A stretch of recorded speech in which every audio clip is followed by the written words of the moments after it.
कर्माणि जिजि विषयेक्षतं समा एवं त्वयि नान्यथेतोऽसि नान्यथेतोऽस्ति न कर्म लिप्यते नरः.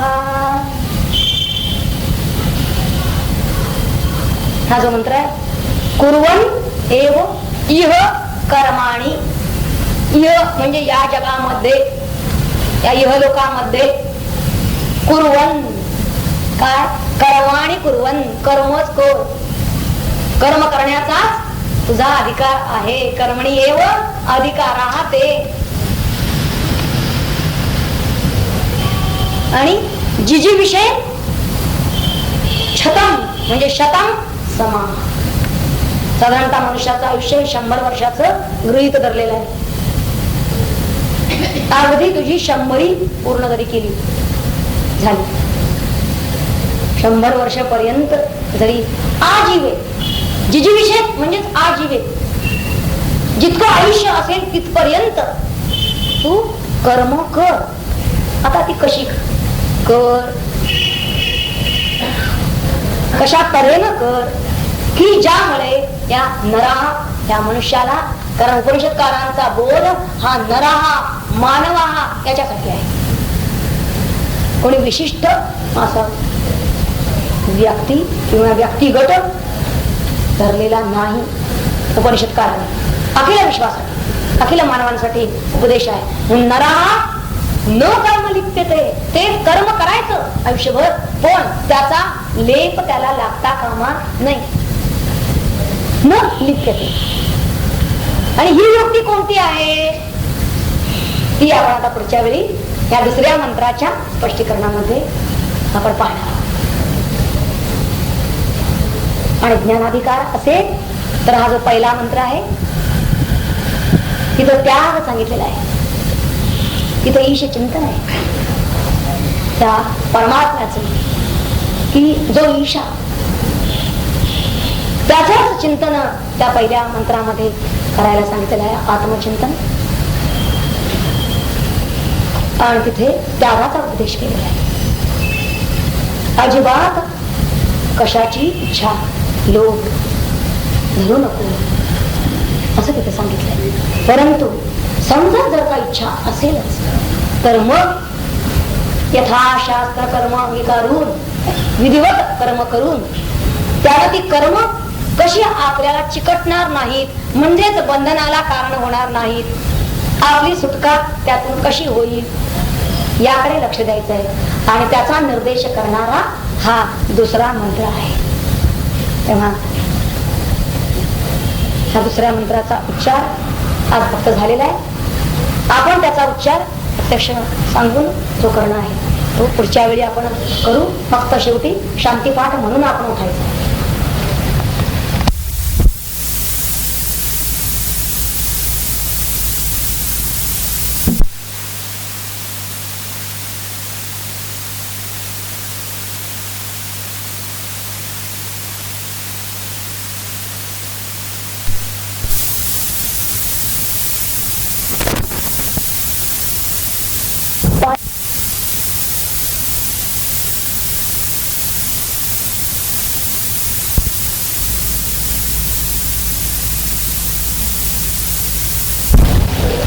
ईशावास्य उपनिषदामधील हा जो दुसरा मंत्र आहे, मुख्यत्वे ईशावास्यमिदं सर्वं या मंत्राचा जो उपदेश त्यांनी केलेला आहे तो आत्मज्ञानी व्यक्तीला, आत्मज्ञानाकडे प्रवृत्त झालेल्या व्यक्तीला उद्देशून आहे. म्हणजेच ब्रह्मप्राप्तीला जो समर्थ आहे, त्याचा जो अधिकारी आहे ज्ञानाचा, परंतु जो समर्थ नाही असा जो सर्वसामान्य जीव आहे, सर्वसामान्य मनुष्य जो आहे, त्याच्यासाठी म्हणून याज्ञवल्क्य ऋषींनी आधी कर्म त्याला करण्याचं आवाहन केलेलं आहे, कर्माचं मार्गदर्शन यातून केलेलं आहे. आणि मग कर्म करीत असताना त्या कर्मातून अलिप्तता त्याला कशी अंगी बाणवून घ्यायची. न कर्म लिप्यते नरः असं स्पष्टपणे या मंत्रामध्ये उल्लेख केलेला आहे. आणि ही अलिप्तता अंगी बांधल्यानंतर मग कर्मत्याग, ज्ञानाचा अधिकार त्याला नंतर. म्हणजे ब्रह्मप्राप्तीसाठी म्हणून समर्थता अंगी येण्यासाठी बांधण्यासाठी या 3 पायऱ्या येतात. मुख्यत्वे हे वेदकालीन ऋषी जे आहेत हे वास्तवलक्षी आहेत असं म्हणायला हरकत नाही, की उच्च ध्येय त्यांनी आधी समोर ठेवलं. असं जर होतं तर मग पहिल्या पायरीपासूनच सुरुवात का नाही केली असं कदाचित वाटेल कुणालाही, की आधी कर्म सांगून मग उपासना सांगून मग ज्ञान सांगून अशा पद्धतीनं का नाही, मग ध्यान सांगून या पद्धतीनं हा परमात्मा प्राप्तीचा मार्ग का नाही सांगितला. तर हे ऋषी वास्तवलक्षी आहे. पण तरी सुद्धा मनुष्य जन्माचं मुख्य प्रयोजन, त्याचं लक्ष्य ध्येय, ते परम प्रयोजन त्याने आधी सांगितलं. केव्हाही आदर्श आपल्याला नेमका टप्पा कोणता गाठायचा आहे ते आधी आपल्याला ज्ञात पाहिजे, आधी त्याच्यावर दृष्टी पाहिजे. आणि मग हे आम्हाला एकदम कसं जमणार असं जर कोण म्हणत असेल तर त्यांच्यासाठी मग हे नंतरचे हे नाही का जमणार, मग असं करा. भगवद्गीतेमध्ये सुद्धा भगवंतांनी 12व्या अध्यायात तर किती किती परोपरीने सांगितलं, हे तुला जमत नाही मग असं कर, हेही जमत नाही मग असं. त्याच प्रकारे इथे सुद्धा त्यांनी जो ज्याला एकदम कर्मत्याग जमत नाही तेन असं म्हणलेलं आहे पहिल्या मंत्रात. पण ज्याला असा कर्मत्याग एकदम जमत नाही त्याच्यासाठी, म्हणजे त्याचं थोडक्यात कर्म सुटत नाही म्हणूया, असा जो कोणी असेल त्याच्यासाठी त्यानं हळूहळू कर्मातून निवृत्त कसं होत जावं हे सांगण्यासाठी म्हणून या मंत्रामध्ये ते मार्गदर्शन करताय. प्रथम सकाम कर्म कर, कारण जी विषय म्हणलेला आहे, इच्छा आहे त्याची जगण्याची, तेव्हा आधी सकाम कर्म कर, मग नंतर अनासक्त राहून कर्म कर म्हणजे निष्काम कर्म कर, आणि मग कर्मत्याग कर, असा क्रमाक्रमानं हा उपदेश त्यांनी केलेला आहे. म्हणजेच इथे त्यांनी ज्ञातातून अज्ञाताकडे जाणार आहे, किंवा साकारातून निराकार घडवणारा, दर्शन घडवणारा, किंवा द्वैत विरघळल्यानंतर अद्वैत किंवा अद्वय प्रतिपादन करणारा, म्हणजेच हा व्यक्तातून अव्यक्ताकडे जाणारा असा हा मार्ग आहे. आणि तोच त्यांनी या मंत्राद्वारे प्रकट केलेला आहे. वेदकालीन शिष्य जे आहेत ते असं प्रार्थना सुद्धा त्यांनी अशीच केलेली आहे. पहा वेदामध्ये प्रार्थना येते, असतो मा सद्गमय, तमसो मा ज्योतिर्गमय, आणि मृत्योर्मा अमृतं गमय. आम्ही जे जसे आहोत प्राप्त, आता जसे आहोत त्यातून आम्हाला मार्ग सांगा. आमच्या प्राप्त परिस्थितीतून आम्हाला पुढे जाण्यासाठी काय करावं लागेल असं जर कोणी विचारलं तर त्यासाठी उपनिषदकार आपल्याला ते सांगतात, कुर्वन्नेवेह कर्माणि. या जगामध्ये इह कुर्वन इह एव इह, इह म्हणजे या जगामध्ये जी विषय वर्ष शतम 100 वर्ष, समाहा म्हणजे वर्षे, अनेक वचन आहेत समाहा, वर्ष शतम समाहा, 100 वर्षे जगण्याची जर इच्छा असेल तर त्याचा अर्थ कसा होतो. जर या जगामध्ये 100 वर्षे जगण्याची इच्छा असेल तर कर्माणि कुर्वन् एव, कर्मे करीतच राहा. तुझ्यासाठी हाच मार्ग आहे, दुसरा नाही, न अन्यथा. त्वयि इतः एव, हाच आहे, न अन्यथा अस्ति, दुसरा मार्ग नाही. आणि अशा कर्ममार्गी मनुष्याला मग कर्माचा लेप होणार नाही. वर अन्य मार्गाने जर तो जाईल तर मात्र कर्माचा लेप होईल. लेप होईल म्हणजे कर्माची फलं म्हणजे सुख दुःख त्याला भोगावी लागतील. आता हे सगळं पुढचं गृहीत आहे. कर्माचा लेप होणार नाही इथपर्यंत ते थांबले आणि तसा लेप लागू नये अशी त्या महात्म्यांची कल्पना आहे की आपण मनुष्य जन्माला आलो तर याच जन्मी सुटून जावं असं त्यांना वाटतं. पुन्हा आणखीन आमचं काही कर्मफल बाकी राहून कर्म उरून पुन्हा ते फल भोगण्यासाठी आम्ही पुन्हा देहावर येणं हे त्यांना उचित वाटत नाही. तेव्हा पहिल्या मंत्रामध्ये ज्ञानमार्ग सांगितला आणि तो त्या आत्मज्ञानासाठी ज्ञानाधिकारी जो आहे त्याच्यासाठी. आणि या दुसऱ्या मंत्रामध्ये त्यांनी कर्ममार्ग सांगितलेला आहे, किंबहुना कर्मयोग सांगितलाय म्हणूया. आणि तो जो सर्वसामान्य जीव आहे, मनुष्य आहे, नरा असा स्पष्ट उल्लेख आहे त्यामध्ये, त्याच्यासाठी हा सांगितलेला आहे. प्रवृत्ती मार्ग आणि निवृत्ती मार्ग असं म्हटलं जातं. इह म्हणजे या जगात कुर्वन् एव, कुर्वन् निर्वर्तयन्नेव म्हणजे वर्तणे किंवा करणे या अर्थाने. आणि कर्माणी काय करायचं आहे त्यानं? कर्माणी या शब्दामध्ये काय अभिप्रेत आहे आचार्यांनी? अग्निहोत्रादी कर्मे म्हणजे शास्त्रीय कर्मे, विहित कर्मे जी आपल्याला शास्त्रानं सांगितली ही कर्मे. आमच्या मनाला वाटलेली कर्म नव्हे किंवा लौकिक कर्मे नव्हे, आपल्या आवडीची कर्मे नव्हे किंवा उदरभरणासाठी म्हणून आम्ही पत्करलेली कर्मे नव्हे. इथं कोणती कर्मे?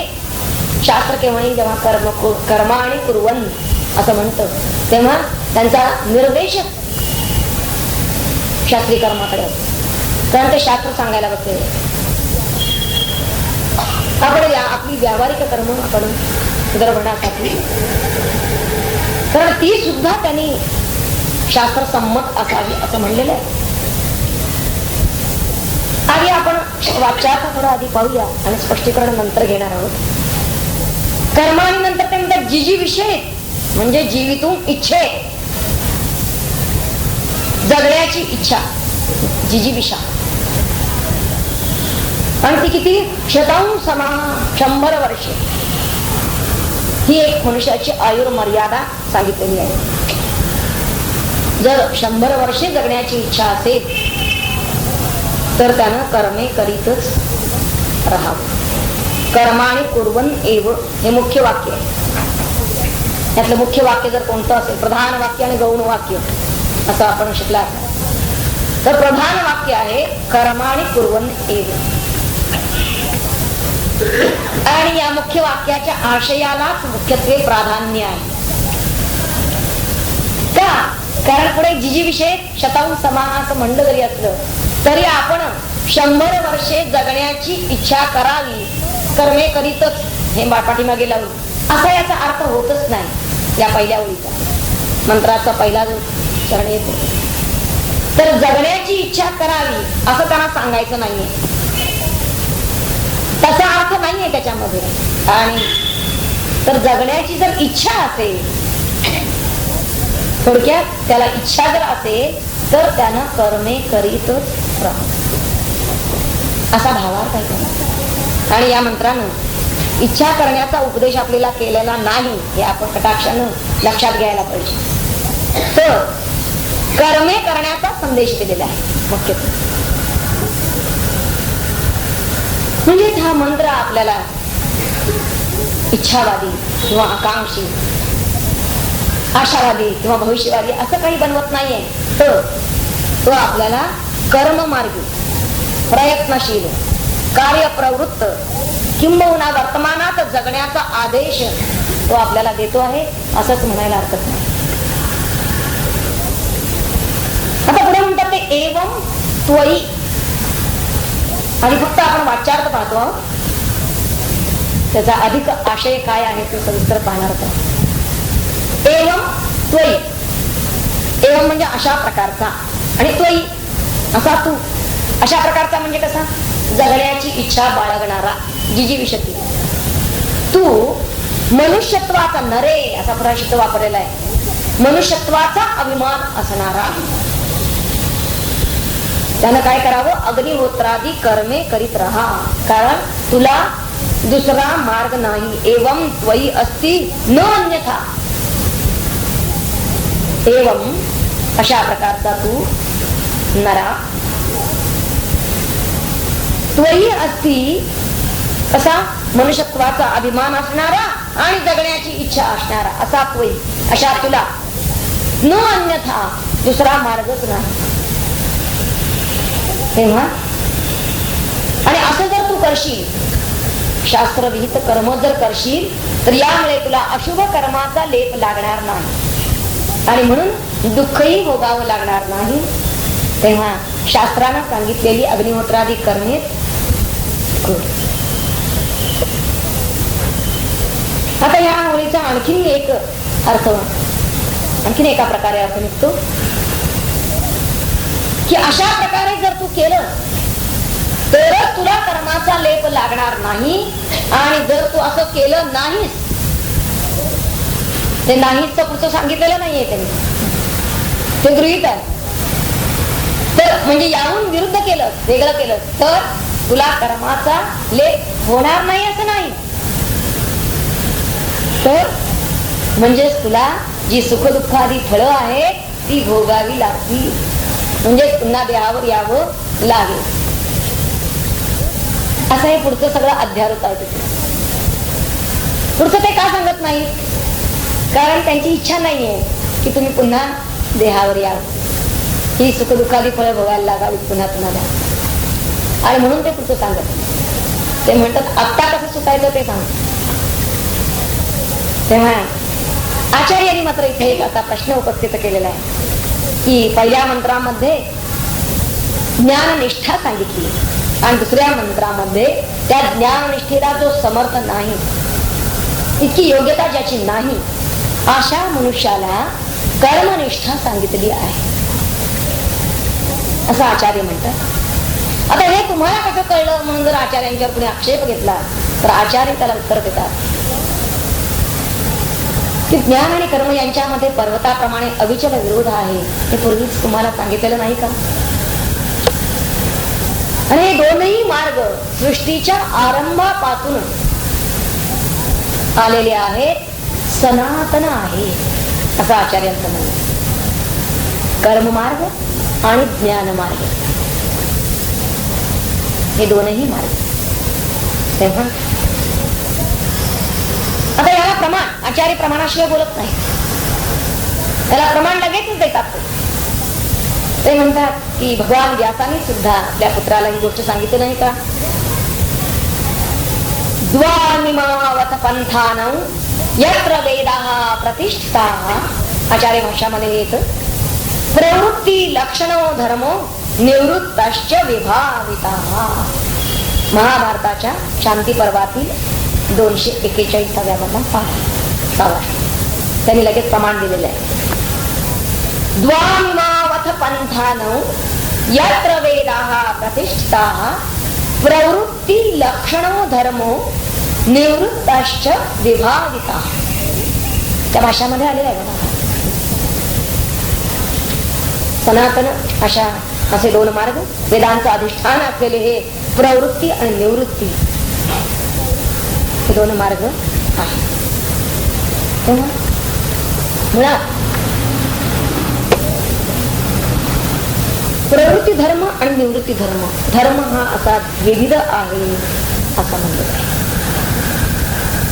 पण धर्म सांगण्याआधी धर्म कुणाला सांगितला जातो, कशासाठी सांगितला जातो, तो सांगण्याची आवश्यकता तर त्याला काय,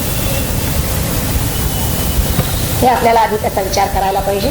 कारण या मंत्रामध्ये इह हा एक शब्द येतो आणि नरः हाही शब्द येतो आणि मोद कर्माणि हा शब्द येतो.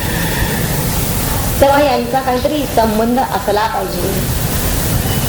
आणि तो नेमका काय आहे ते आपण पाहू. इह असं जेव्हा ते स्पष्टपणे या मंत्रात म्हणतात, इह म्हणजेच मर्त्य लोक, इह लोक म्हणतो आपण, की भूमी, कर्मभूमी.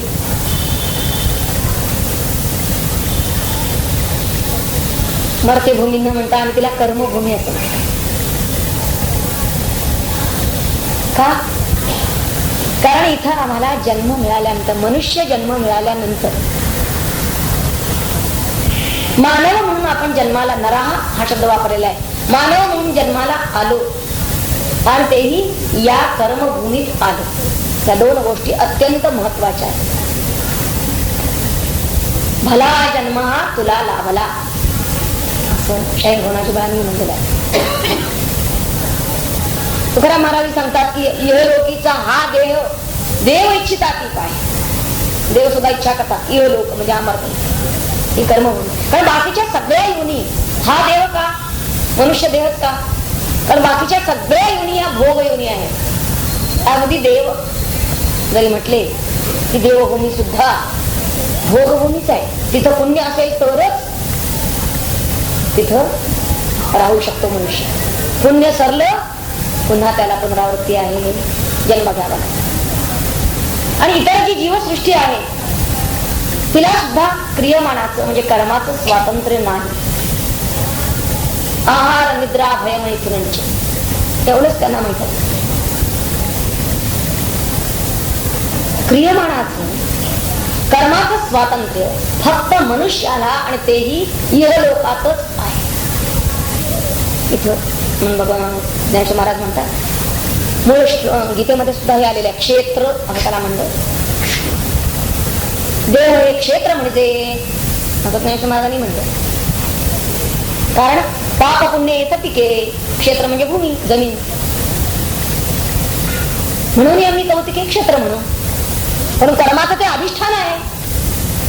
18व्या अध्यायामध्ये कर्म कारण जी सांगितली 5, त्यामध्ये पहिलं कारण आहे अधिष्ठानम. मग कर्म. पण अधिष्ठान हे जे कर्माचं कारण आहे ते कोणतं? तर हा देह, मनुष्य देह हे अधिष्ठान आहे कर्माचं. हे त्याचं नेमकं महत्व इहलोकात असेपर्यंत कळायला पाहिजे आपल्याला. या लोकात असेपर्यंत इह या शब्दानं जसं मर्त्यलोक म्हणजे कर्मभूमी, तसंच देह इह म्हणजे हा देह हाही अपेक्षित आहे. ज्ञानेश्वर महाराज सांगतात की हे 24 तत्वांचे कुटुंब घर वसतीचे तुटे बंद मोक्षाचे गुंतले येते. ह्याला महत्व काय देहाला? कारण जे आमचे गुंतले आहे ते एकच तुटे, हे त्याचं महात्म्य. कर्मबंधनातून सुटका आम्हाला हवी असेल. आता हे बंधन कशामुळे झालं? हा देह कशामुळे घ्यावा लागला? जन्म घेणे लागे वाचण्याच्या संधी. पण त्यातून आपण कसं सुटावं? काहीतरी कशाच्या तरी मोहात पडलो आपण, आणि मोहाचा अक्षर म्हणजेच मोक्ष आहे. तेव्हा ते कसं सुटावं आपण, हे या लोकांमध्ये आपल्याला कळलं पाहिजे. आणखीन एक याचं वैशिष्ट्य की या लोकात आल्यानंतर या शरीराचे मिशे कर्मच लागले असिके जिता नेलिया न टके. ते म्हणतात इथं आल्याबरोबर आमच्या मागे कर्म लागतच. जन्माला आल्याबरोबर कर्म त्याला करावंच लागतं. भगवद्गीता आपल्याला सांगते की नाही कश्चित क्षणमपि जातो तिष्ठत अकर्माकृत कार्यतो ह्यवशः कर्म सर्व प्रकृतीच्या गुणे. प्रकृतीच्या अधीन होऊन जो जीव आलेला आहे प्राकृत, तो एक क्षण मात्र सुद्धा कर्म केल्या विना राहू शकत नाही. हा मंत्र आणि भगवद्गीतेमधला कर्म किंवा भगवद्गीतेमध्ये कर्माच्या बद्दल जे जे विवेचन भगवंतांनी केलेलं आहे, बराचसा हा मंत्र त्याला आधार आहे म्हणायला असतात. आणि म्हणून कितीतरी भगवद्गीतेमध्ये श्लोक किंबहुना त्याच्यावरचं ज्ञानेश्वर महाराजांचे व्याख्यान आज आपल्याला त्याच्या आधारानं हा मंत्र बराचसा उलगडून घ्यायचा आहे. कारण हे सूत्रबद्ध बोललेले असतात. आणि त्याचा गाभा आशय काय आहे तो आपल्याला जाणून घ्यायचा. तेव्हा शरीराला आल्याबरोबर, देहाला आल्याबरोबर कितीही त्यानं कर्म नको म्हटलं तरी सुद्धा तेजिता कर्म न त्याचे विभ्रांत माने, त्याला कर्म टाकता येत नाही. तेव्हा कर्म हे त्याला करावंच लागतं. आणि म्हणून त्याला नुसतं क्षेत्र म्हणलेलं नाही या मनुष्य देहाला, तर कुरुक्षेत्र असं म्हणलेलं आहे. पण ते नुसतंच कुरुक्षेत्र नाही आहे, कारण हा नराहा आहे आणि म्हणून त्याला धर्मक्षेत्र असंही म्हणतात. या इहलोकाला आणि या मनुष्य देहाला. आणि म्हणून इथं आल्यानंतर धर्मं कुरु हा गीतेचा संदेश आहे. धर्मक्षेत्रे कुरुक्षेत्रे असं भगवद्गीता आपल्याला सांगते. म्हणजे क्षेत्रे क्षेत्रे धर्मं कुरु. हा देह मिळाल्याबरोबर हे क्षेत्र आहे. हा देह म्हणजे इथं आल्यानंतर तू काय कर, कुरु कर, पण काय धर्मं कुरु. कारण हा मनुष्य आहे. शास्त्र जे सांगितलं जातं ते माणसाला सांगितलं जातं. पशुपक्ष्यांना काही शास्त्र नाही. ते म्हणतात काही महाराजांची एक ओळी आहे की त्या पशुपक्ष्यांचे काही कुणी कुठलाही दोषी आला नव्हता विवाह लावायला, पण मनुष्य त्यांचे मात्र विवाह होतात. मागे आपण पाहिलेलं आहे की प्रकृती त्यातून मनुष्य संस्कृती घडवते, त्याची विकृती होऊ नये यासाठी. तेव्हा कृती तर तो करणारच आहे. कृती केल्याविना तर तो राहू शकत नाही. पण ती अधिकाधिक संस्कृती कशी होईल, विकृती कशी होणार नाही हे पाहायला पाहिजे. आणि म्हणून त्याला कार्य विवेकी शास्त्रेची करावी पारखी. शास्त्र कशासाठी, कार्य काय करावं, काय करू नये, कशा प्रकारे करावं, कोणतं करावं, हे सगळं मार्गदर्शन शास्त्रच करत असतं. आणि म्हणून धर्म हा जेव्हा प्रश्न येतो तेव्हा धर्म हा मनुष्याला सांगितला जातो. आता त्यामध्ये सुद्धा त्यांनी 2 धर्म सांगितले आहेत की प्रवृत्ती धर्म आणि निवृत्ती धर्म असा धर्म द्विविध आहे. येतो अभ्युदय निश्रेयस सिद्धी 6 धर्म. अभ्युदय आणि निश्रेयस. निश्रेयस म्हणजेच आपलं परम कल्याण, निवृत्ती. आणि अभ्युदय ऐहिक आणि पारलौकिक. अभ्युदय म्हणजे ऐहिक आणि पारलौकिकाची त्याला इच्छा. हा प्रवृत्ती धर्म त्याला हवं आहे ते.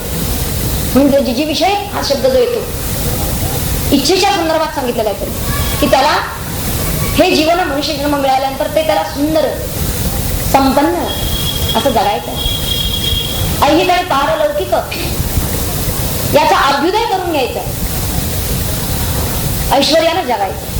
आणि असं जर जगायचं असेल त्याला तर त्यानं तशीच कर्म नको का करायला. कर्म जर हिने केली तर त्याचा उत्कर्ष कसा होईल. आणि म्हणून हे जे धर्म हा जो भाग येतो तो या ठिकाणी, किंवा शास्त्र हा जो भाग येतो तो मनुष्याच्या संदर्भात आणि इहलोकात मुख्यत्वे त्याचा अभ्युदय होण्यासाठी म्हणून येतो. हे आपण आधी लक्षात घेतलं पाहिजे. तेव्हा शास्त्रामध्ये काय सांगितलेलं आहे याचं थोडं आपल्याला आकलन करून घ्यायला पाहिजे. शास्त्र काय सांगतं, कारण कावळा सुद्धा 1000 वर्ष जगतो. इथं 100 वर्ष माणसाचा सांगितलं. 100 वर्ष जगा याचा अर्थ यावत जीव जितकं आयुष्य असेल आपलं तितकं. कारण 100 वर्ष ही एक आयुर मर्यादा सांगितली. पण कावळा 1000 वर्ष जगतो म्हणून काही जगून काय करतो. काकोती जीवती चिराय पण बली उच्च बोलते. बली काक हा बलीच खात असतो. कावळा काय ग्रहण करतो? जे बळी टाकलेले असतात घास आपण उकरून तेच खात असतो. मनुष्याला ग्राह्य काय आहे? हे जीवन मिळाल्यानंतर हे जीवन आपल्याला कंटाळवाणं कसं होणार नाही? कारण ज्यांचं आयुष्य दीर्घ होतं ना, 80 ओलांडली किंवा 90 ओलांडली, अशा वृद्धांना विचारून बघावं.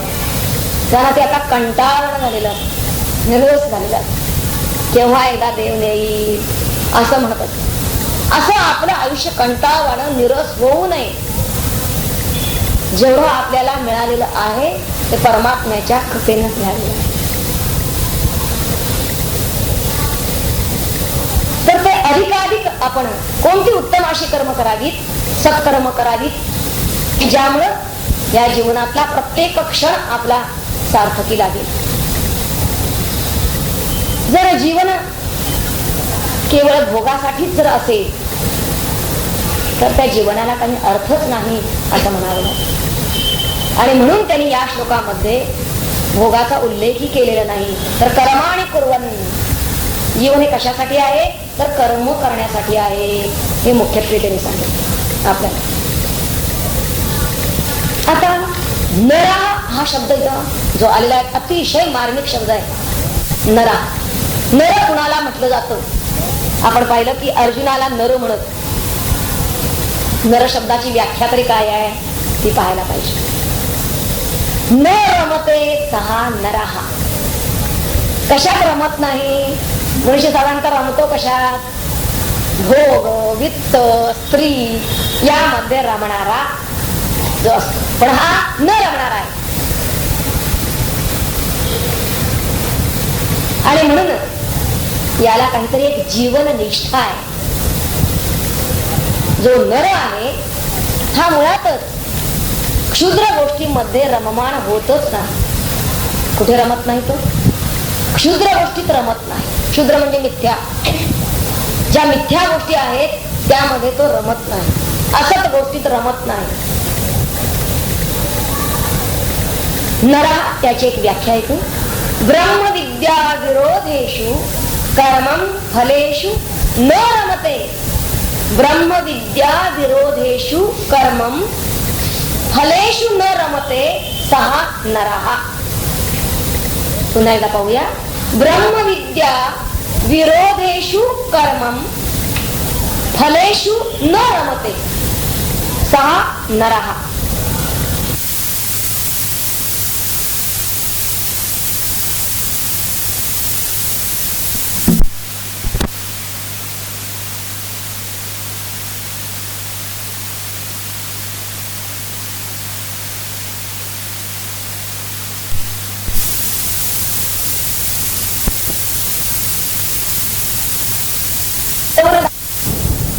आणि म्हणून आता हे मुक्त असतात, सत्पुरुष असतात, त्यांच्यात आणि सर्वसामान्य जीवामध्ये काय नेमका फरक येतो का? की ते कर्म कधीच करतात, कर्म कुणाला सुटलेली नाही, कर्म कुठेही नसतात, न अन्यथा.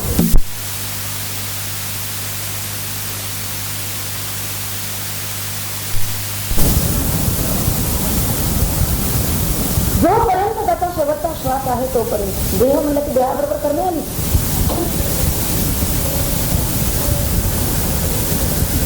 परंतु हे सत्पुरुष किंवा मुक्त ते आपलं चित्त सदैव भगवंताला त्यांनी चित्तून ठेवलेलं आहे, कधी वेळ देत नाही.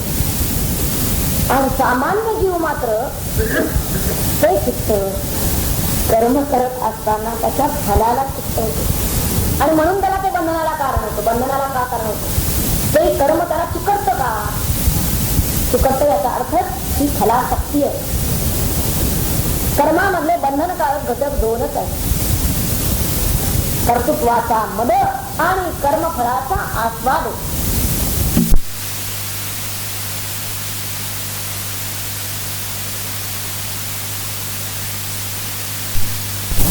फलाशा आणि संग.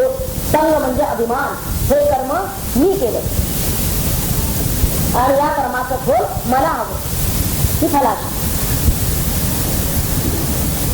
हे दोनच घटक कर्मामध्ये बंधनकारक आहेत कर्मामध्ये.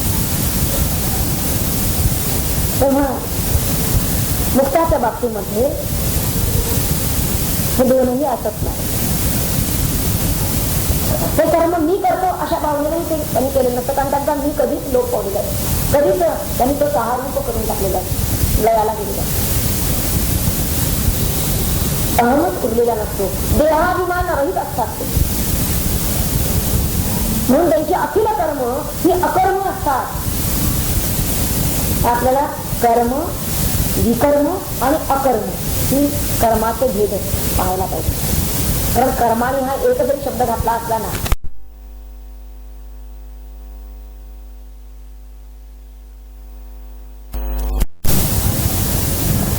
कर्म याचा अर्थ शास्त्रभूत कर्म, यावेळी अन्य दुसरा अर्थ लावायचा विहित कर्म म्हणजे शास्त्रभूत कर्म. वेदांनी जशी आपल्याला वर्णाश्रम धर्माला धरून आचरायला सांगितली आहेत त्याला विहित कर्म म्हणतात. जे आम्ही करायला पाहिजे विधी. आणि विकर्म म्हणजे निषिद्ध कर्म, जी आम्ही करायला नको ती अमुक करू नका म्हणजे वेदांनी सांगितलं की विकर्म, विपरीत कर्म त्याला विकर्म म्हणतात.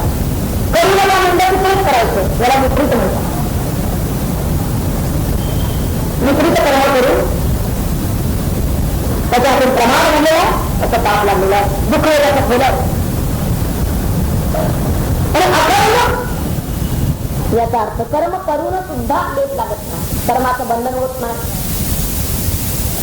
कारण कर्तृत्व भावाला केलेलंच नाही म्हणून भोगावंही लागत नाही. त्याला फळाची इच्छाही ठेवलेली नाही, त्याला फल भोगण्याचा प्रश्नच नाही, तो करताही नाही भोगताही नाही. म्हणजे त्याला कर्मयोग साधला होता.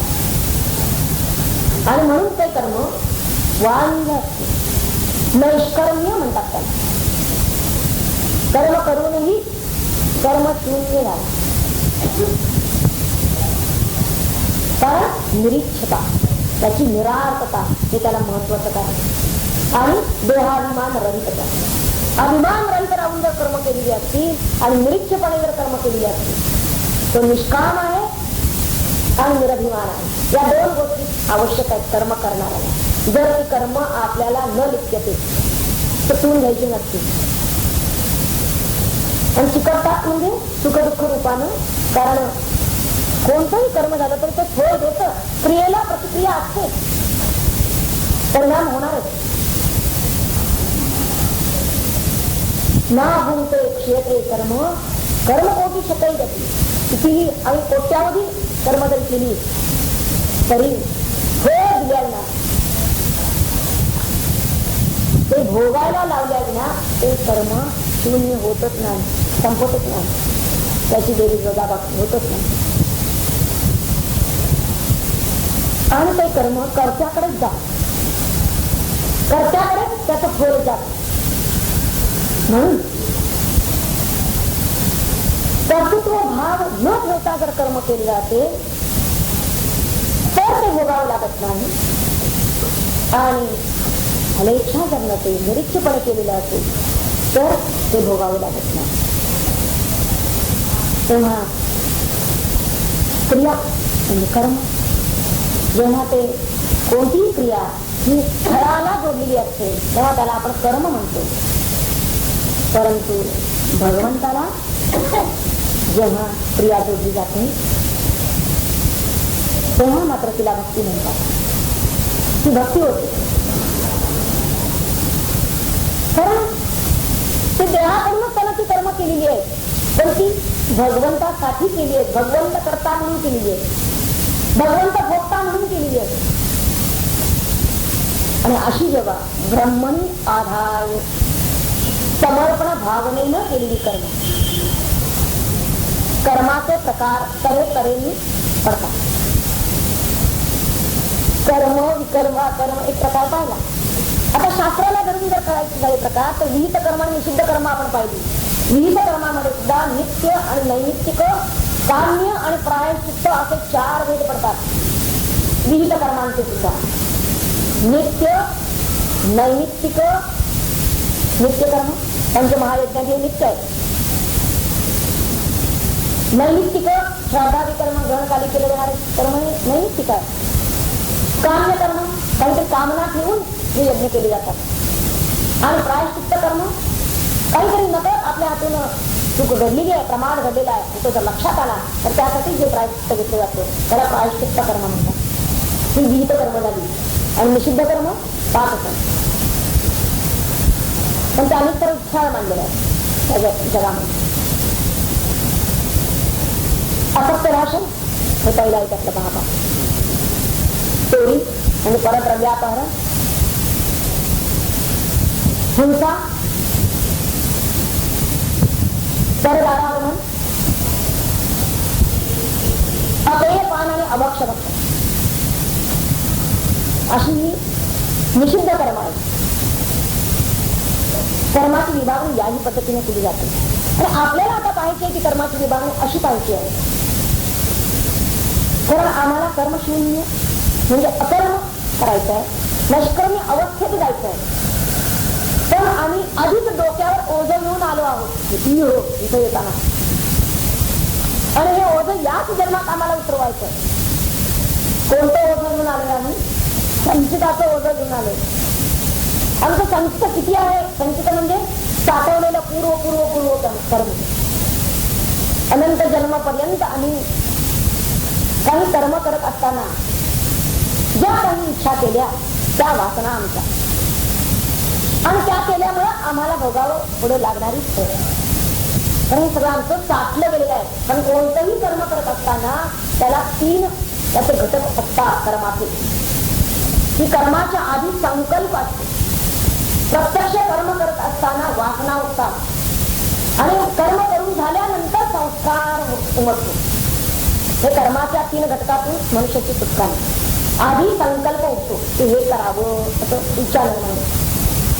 प्रत्यक्ष कर्म करत असताना वासना सांगतो की असंच पुन्हा करावं किंवा नको त्यांचे अंकुर उठतो. आणि मग नंतर संस्कार, हे मी केलं, हा संस्कार आहे. आणि याचमुळे ती कर्म त्याची साधत गेलेली आहे. आणि त्याने संकल्प ठेवलेला आहे, अर्थ तो वाहन त्यानं केलेला आहे. आणि म्हणून त्याला पुढचं भोग जर सत्कर्म असेल तर पुण्य आहे, त्याचं फळ आहे, म्हणजे सुखही मिळतं त्याला. तर ते जर निषिद्ध कर्म असेल तर पाप म्हणून दुःख भोगावं लागतं, हे त्याचं फळ आहे. आणि असं जे काही आपलं साठलेलं आहे त्याला संचित म्हणलं. याच्यातून अनेक पुढे जन्म आपल्याला घ्यावे लागत असणार. हो, आम्हाला याच जन्मात ते संचित संपवायचं असेल तर काय करावं? काही उपाय सांगितलाय का शास्त्रानं? सांगितलाय.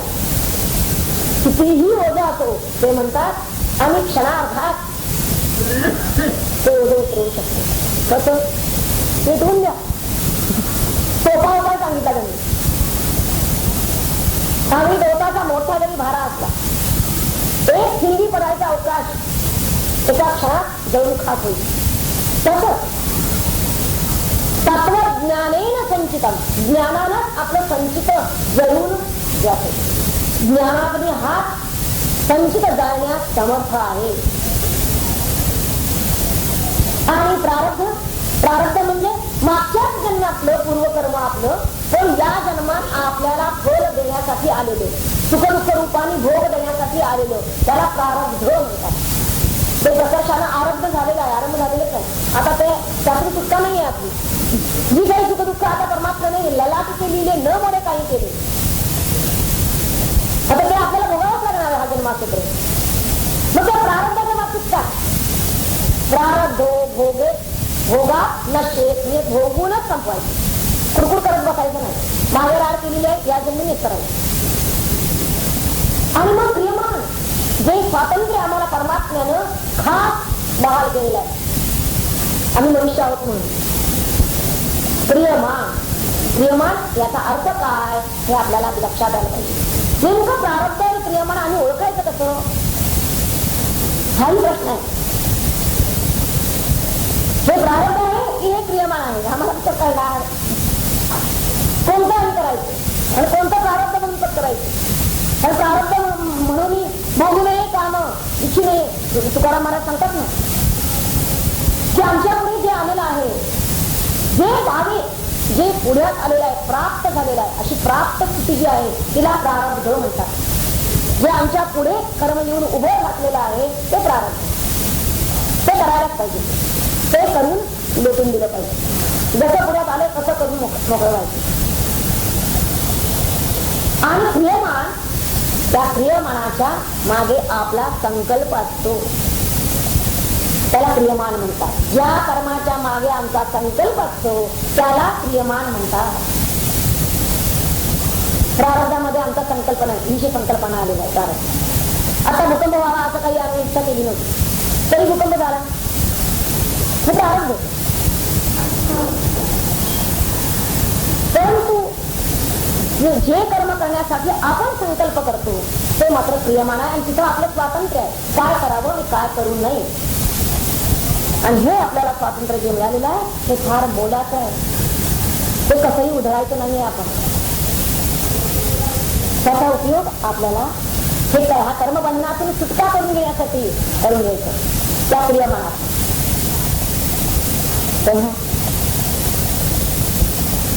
कर्माबद्दल तुम्ही विवेचन नाही लागत, तो आपल्याला इथे थांबवावं लागतंय. कारण आपली वेळ संपलेली आहे.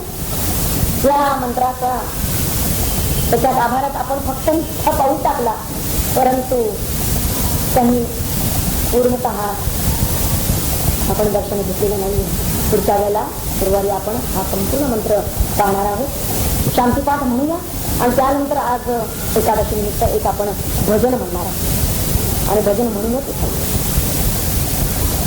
आधी शांतीपाठ म्हणूया.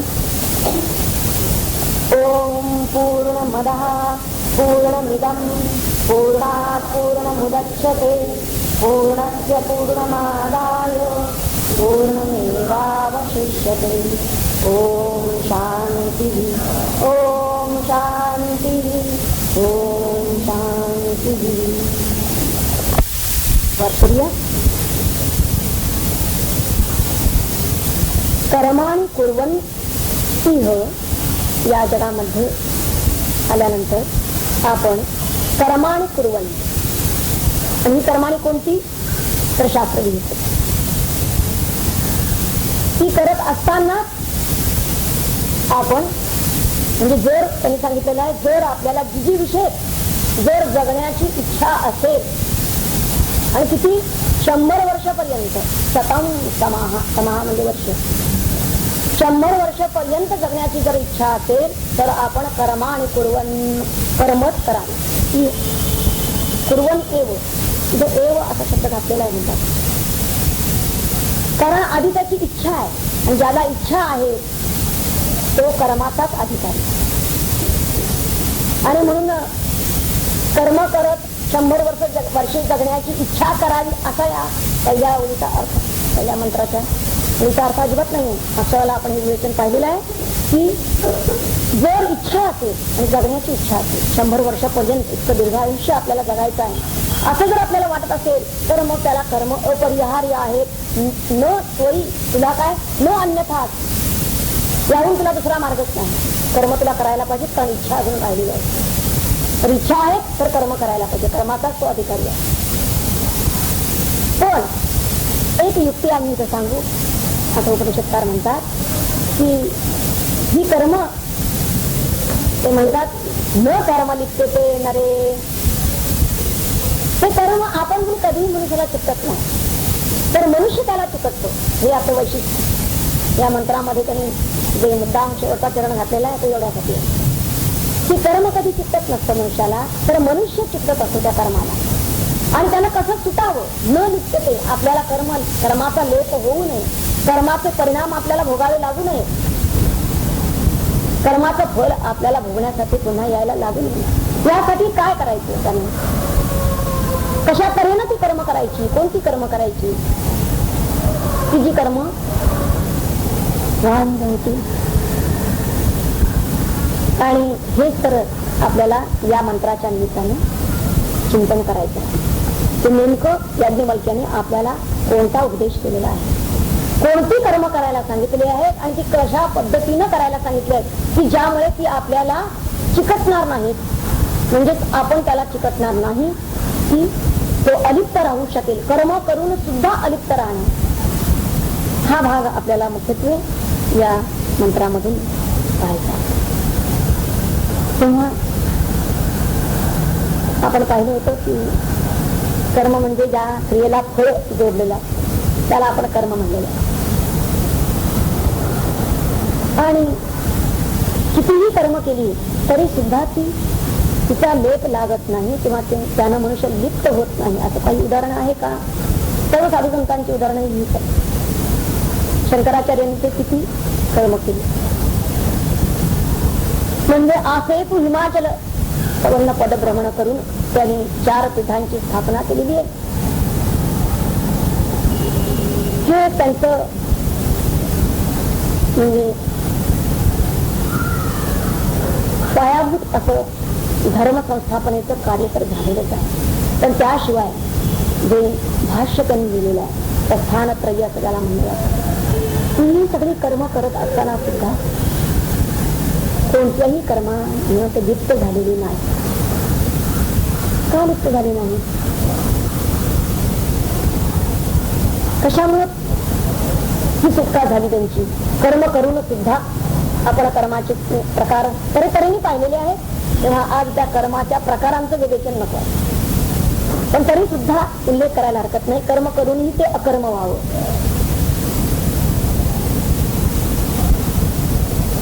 असं महात्म्यांचं जे झालेलं आहे त्यांचं उदाहरण घेऊन आपण त्याच्यावरून उपदेश घ्यायचा आहे. एक साधं उदाहरण आहे की जो भोपळा बांधून पोहायला, हा भोपळा बांधून पोहायला जाणारा जो आहे कितीही पोहत राहिला, कितीही वेळ पोहत राहिला आणि कितीही पोहत राहिला तरी सुद्धा तो पोहून दमला असं होत नाही. किंबहुना त्याला त्या भोपळ्याचं ओझही होत नाही आणि स्वतः त्याला त्याची श्रमही होत नाही. तसं कितीही कर्म केली तरी या महात्म्यांना त्याचं ओझही होत नाही आणि त्या कर्मांचं त्यांना शीळ येत नाही. का? कारण त्यांनी ईश्वर स्मरणपूर्वक ती कर्म केली असतात. तिथे त्यांनी सांगितलेलं आहे की अगदी 100 वर्ष करून इतकं दीर्घ आयुष्य जेव्हा त्यांना मनुष्याला मिळतो, हा अगदी दीर्घायुषी जो असतो 80 नंतरचा किंवा 90 नंतरचा मनुष्य, तर पहा साधारणतः त्याचं जे समाधान असतं ते कशावर अवलंबून असतं. तर ह्या देह स्थितीवर त्याचं समाधान जास्त अवलंबून. की देह कसा आहे, कोणत्या स्थितीत आहे, त्याला रोग वगैरे नाही ना, सुस्थितीत आहे की नाही. पण साधूंच्या बाबतीत तेच फरक आहे. तिथे देहाच्या स्थितीवर त्यांचं समाधान कधीच अवलंबून नाही, तर परमात्म्याच्या स्मरणात सतत राहण्याचा अभ्यास त्यांनी केलेला असतो. आणि म्हणूनच त्यांना ह्या आपलं जीवित हे कधीही उर्वरित जीविताचं ओझं होत नाही. उलट परमात्म्याच्या स्मरणामध्ये जाणारा प्रत्येक क्षण त्या प्रत्येक क्षणाचं सोनं करून सोडतात. आणि म्हणून असेच महात्मे जी विशेष अशी आपण अपेक्षा करावी, त्यांनी खरोखर जगावं. कारण त्यांची जी कर्म असतात ती निश्चितपणे लोकसंग्रहाला लागली असतात. लोकोपकारार्थच कर्म त्यांनी केलेली असतात आणि जगदुद्धार त्यांना होत असतो. तेव्हा त्या कर्मामध्ये मुख्यत्वे कर्तृत्व भाव नसतो. हे एक महत्व. कर्म याचा अर्थच आहे की अकर्तृत्वपणे केली जातात. कर्तृत्व भावनेनं केलेलं नसतं, तर तयाची खूण पाहिजे म्हणजे सेवाभावानं केली जाते. भगवंताची सेवा म्हणून त्यांनी ते कर्म पत्करलेलं असतं आणि म्हणून त्यांना त्याचं ओझं होत नाही. कर्ता भाव जेव्हा घेतो तेव्हा ते ओझं होतं. आणि त्यात ओझं कशाचं? कर्ता घेतला की भोगता आला. फल सुख दुःख जसं इष्ट अनिष्ट कर्म केलं असेल तसं सुख दुःख रूपानं फल हे बसतोच त्याच्या खांद्यावर. आणि म्हणून त्यांचा तेवढा भगवंत सांगाती असतो आणि आपला का नसतो असं जर आपल्याला वाटेल. कारण महाराजांचा जेथे जातो त्याचा तू माझा सांगा. तर आमच्या खांद्यावर ही ओझी आहे सुख दुःखाची. कर्माचं ओझं घेऊन आपण येत असतो आणि ते मोकळे असतात. सदैव भगवंताचे सेवक असतात, दास असतात. तेव्हा आपण भगवान व्हायचं की भगवंताचे दास व्हायचं, भगवंताचे व्हायचं हे ठरवायला पाहिजे. मुख्यत्वे आपण पाहिलं की कर्म हे आपण म्हणून ते चिकटत नसतं, आपण त्याला चिकटत असतो. तेव्हा जर का आपण त्या कर्माला चिकटलो नाही तर आपल्याला त्याची भीती बाळगायचं कारण नाही. त्याची म्हणजे त्याच्या फलाची, सुख दुःखाची. एरवी आपल्याला असं भय आहे की काय आता यातून मला काय मिळेल.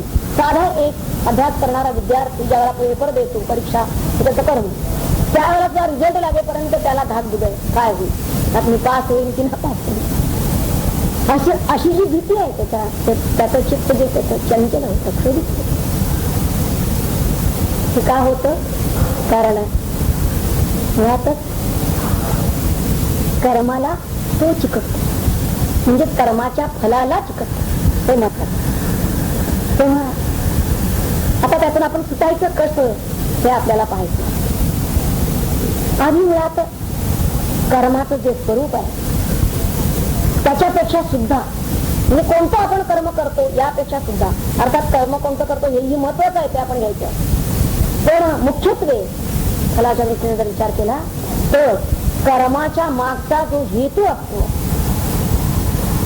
तो हेतू, तो उद्देश हा अधिक महत्वाचा आहे असं म्हणायला पाहिजे. आणि म्हणून शास्त्र जेव्हा आपल्याला कर्म करू नका म्हणून सांगत असत, म्हणजे कर्म नाकारतो काय ते कर्म, कर्मातून तेन त्यागतेन, त्यातून तुम्ही बाजूला व्हा, लवकरात लवकर निवृत्त व्हा, असं जेव्हा शास्त्र आपल्याला सांगतं त्यावेळी त्यांना खरं तर काय सांगायचं असतं, तर या कर्मा मागची जी वृत्ती आहे आपली, त्या वृत्तीतून निवृत्त व्हायला सांगायचं असतं. तो उद्देश, तो हेतू, तो सोडायला त्यांना सांगायचं असतं. बाह्य स्वरूप शोधण्यासाठी त्यांनी हा उपदेश केलेला नसतो. हे साधारणतः एक आपण लक्षात घेऊन मग ते कर्मविवेचन पाहिलं पाहिजे. आणि पहिल्या श्लोकामध्ये, पहिल्या मंत्रामध्ये ज्ञानाधिकारी आणि हा यामध्ये कर्माधिकारी असं साधारण आपण विवेचन पाहिलेलं आहे. पण हे दोन्हीचेही अधिकारी भिन्न का याचंही कारण सांगितलं की या दोघांचं फल भिन्न आहे. म्हणून ज्ञानाचं फल वेगळं आहे. ज्ञानाचं फल आहे अज्ञान निवृत्ती आणि कर्माचं फल ऐहिक आणि पारलौकिक सुख प्राप्ती. आणि ते फल आपल्याला नको असेल तर काय मिळते हा भाग आपल्याला आज पाहायचा समजा, कारण तो आपल्या लेखी महत्वाचा. तर आम्हाला कर्म करतच जगायचं अशी इच्छा आहे का? आणि अशी इच्छा जरी असली समजा एखाद्याची तरी सुद्धा तो जन्म त्याचा वाया जाऊ नये, त्याला ती कर्म चिकटू नये, त्यातून तो सुटावा, यासाठी काही उपाय आहे का तो आज आपण पाहणार आहोत. म्हणजे ती कर्म त्याला चित्तशुद्धीला काही उपाय होतात का? कारण चित्तशुद्धी झाली तरच योग साध्य होईल, ज्ञानाचा अधिकार त्याला मिळेल, ज्ञाननिष्ठा योग्यता मिळणे. कोणताही योग साधायचा असला तर चित्तशुद्धीची आवश्यकता आहे. आणि म्हणून आपल्याला कर्माचा लेप कसा लागणार नाही या दृष्टीनं आज आपण पाहणार आहोत. प्रथम असं आहे की कर्म घडलं की त्याचा जो परिणाम म्हणजे लेप, त्यानं तो मनुष्य बद्ध होतो, बांधला जातो. आणि म्हणूनच हे कर्म प्रवृत्त ज्यातून होतो, कर्म करायला प्रवृत्त ज्यातून होतो, त्याचा प्रेरक जो असतो तो आधी तपासायला पाहिजे. कर्माचा प्रेरक मन आहे अंतःकरण. त्या मनाच्या प्रवृत्तीतून तो कोणतं कर्म करतो, शुभ कर्म करतो की अशुभ करतो शुभ अशुभ आणि शुभाशुभ किंवा इष्ट अनिष्ट आणि इष्टानिष्ट अशी कर्म आहे. शुभ कर्म करे तर पुण्य होईल म्हणून त्याला सुख आणि फल मिळेल, नाही अशुभ कर्म करेल. आता हे तरी का करतो तो? कारण मनाची प्रवृत्ती कशी त्यावेळी होते. त्याचा अर्थच मनाची प्रवृत्ती जर शुभ झाली तर तो शुभ कर्माला प्रवृत्त होईल आणि त्याला सुख हे फल मिळेल. मनाची प्रवृत्ती जर अशुभ झाली तर, अनिष्ट झाली तर अनिष्ट कर्माला तो प्रवृत्त होईल आणि पाप घडेल म्हणून दुःख भोगावं लागेल. आणि यासाठी मुळात त्याचा जो प्रेरक आहे कर्माचा, जे मन, ते शुद्ध होणं भाव आहे. ते सदैव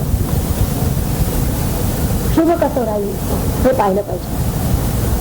आणि म्हणून ही मनोभावी ध्वनी शुद्ध होण्यासाठी, ती सात्विक होण्यासाठी, किंबहुना ती ईश्वरानुगामी होण्यासाठी त्याला काय करावं लागेल हे आपण आज पाहूया. चित्तशुद्धीची आपल्याला आवश्यकता काय? कारण महाराजांनी सांगितलं, मन करारे प्रसन्न सर्व सिद्धीचे कारण. आपलं जर मन हे अत्यंत विशुद्ध असेल तर सर्व सिद्धी म्हणजे मोक्षाला ते कारण होणार.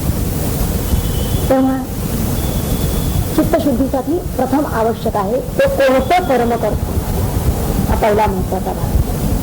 कर्म कोणतं करतो किंवा त्यांना कोणतं कर्म केलं पाहिजे.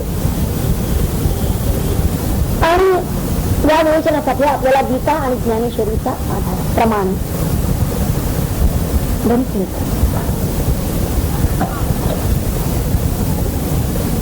महाराज म्हणतात, तरी स्वाधिकाराची नावे जे वाटायला स्वभावे ते आचरी जे गौरवे शृंगारे.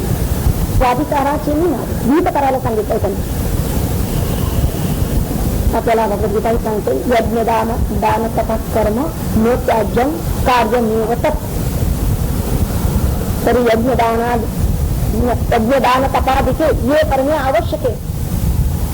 अशासाठी ये न संडावी पांतिके पावले नाही की. पांतिक म्हणजे वाटसरू जो आहे, मार्गक्रमण करणारा जो आहे, त्यानं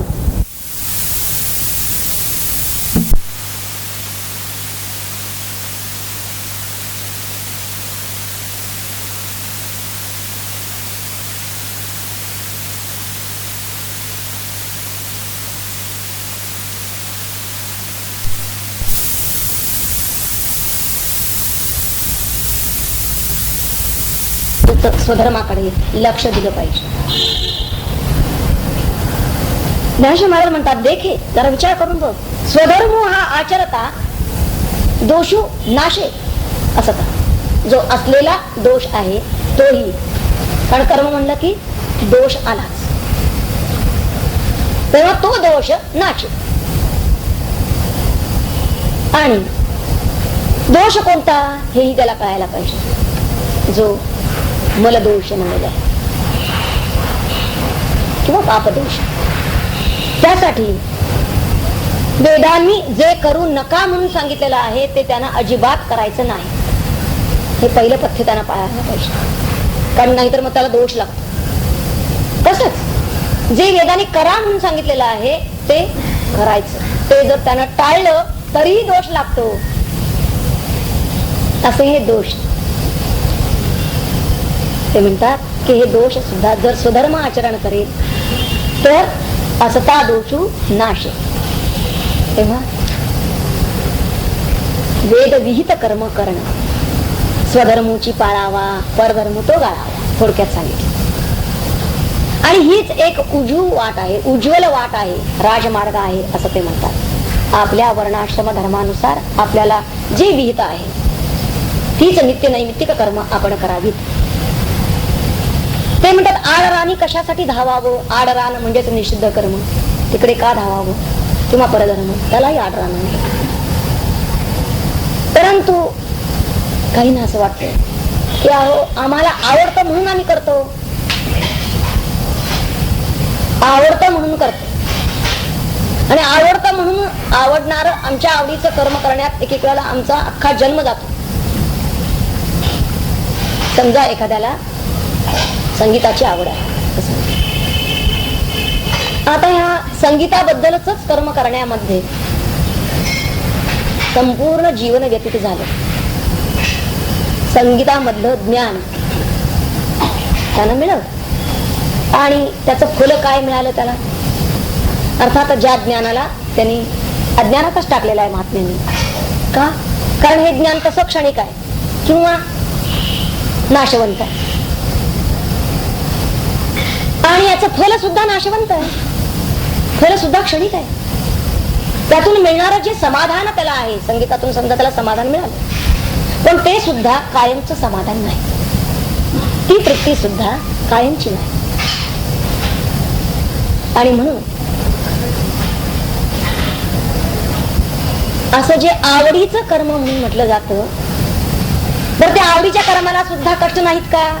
ते कर्म करण्यासाठी सुद्धा सगळं अख्खं आयुष्य घालवलेलं आहे.